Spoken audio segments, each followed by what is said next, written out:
વાપીના બલીઠા વિસ્તારના કોલીવાડમાં આવેલા એક બિલ્ડિંગના ત્રીજા માળે ઓનલાઈન ગેમિંગનું એક આખું રેકેટ ચાલી રહ્યું હતું. ક્રાઇમ બ્રાન્ચના કોન્સ્ટેબલ તેજપાલસિંહ અને હિતેશ ચાવડા આ બંનેને જે હકીકત મળી એ પ્રમાણે આ જે કોલીવાડ એરિયાનું જે બિલ્ડિંગ છે એના ત્રીજા માળે 20થી વધુ લોકો અલગ અલગ કોમ્પ્યુટર લેપટોપ પર બેસીને ઓનલાઈન ગેમિંગમાં જુગાર અને સટ્ટો રમાડે છે એવી હકીકત મળી હતી. જેના આધારે પ્રોપર વોરંટ સાથે ક્રાઇમ બ્રાન્ચ પીઆઈ અને આખી ટીમે સાથે સાથે સાયબર ક્રાઇમની ટીમ પણ જોડાયેલી હતી અને આખી ટીમે આ જગ્યા ઉપર રેડ કરી હતી. ટોટલ 21 જેટલા આરોપીઓને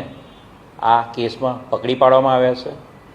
જગ્યા ઉપરથી ટોટલ 24 જેટલા કોમ્પ્યુટર અને લેપટોપ, 78 મોબાઈલ ફોન,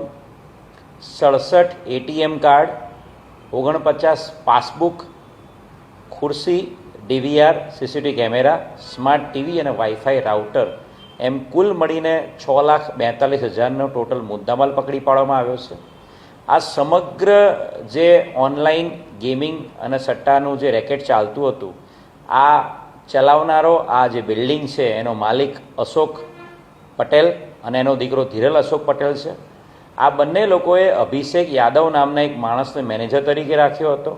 અને બિલ્ડિંગના ત્રીજા માળ ઉપર ઉત્તર પ્રદેશ અને બિહારથી આ 21 જેટલા લોકોને પગાર ઉપર એ લોકોને સેલેરી ઉપર લાવવામાં આવ્યા હતા અને બિલ્ડિંગના ત્રીજા માળે આ તમામ લોકો માટે રહેવાની વ્યવસ્થા, જમવાની વ્યવસ્થા, જીમની વ્યવસ્થા, સમગ્ર વ્યવસ્થા કરવામાં આવી હતી. અને આ લોકો આ તમામ લોકો જે એમની પાસે આપેલા કોમ્પ્યુટર લેપટોપ પર બેસતા હતા એમની પાસે દરેક પાસે આઈડી અને પાસવર્ડ મળેલા હતા અને અલગ અલગ કસ્ટમરો જ્યારે એમને કોન્ટેક્ટ કરતા ત્યારે એ કોન્ટેક્ટ પછી એ કસ્ટમરને એક આઈડી અને પાસવર્ડ રમવા માટે આપવામાં આવતું હતું અને જેના દ્વારા તે લોકો Teen Patti, Dragon Tiger, Aviator, Golden 11, એક્સપ્લે, લેસર 247, મારિયો જેવી જે પણ એમની ચોઈસની ગેમ રમતા અને એમાં હાર કે જીત થાય એના પૈસા એ લોકો અલગ અલગ અકાઉન્ટોમાં ગ્રાહકો પાસેથી મેળવી લેતા હતા. અને જ્યારે કોઈ પણ એક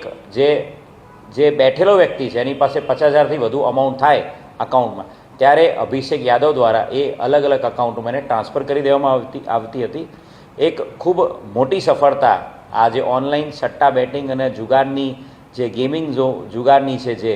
એ રેકેટને તોડી પાડવામાં સફળતા વલસાડ જિલ્લા ક્રાઇમ બ્રાન્ચને મળી છે. તમામ જે 21 લોકો હતી એમની ધરપકડ કરવામાં આવી છે અને જે મુખ્ય આરોપી છે અશોક પટેલ, એનો દીકરો ધીરલ પટેલ અને મેનેજર અભિષેક યાદવ હાલ પોલીસ પકડથી દૂર છે. જે અશોક પટેલ છે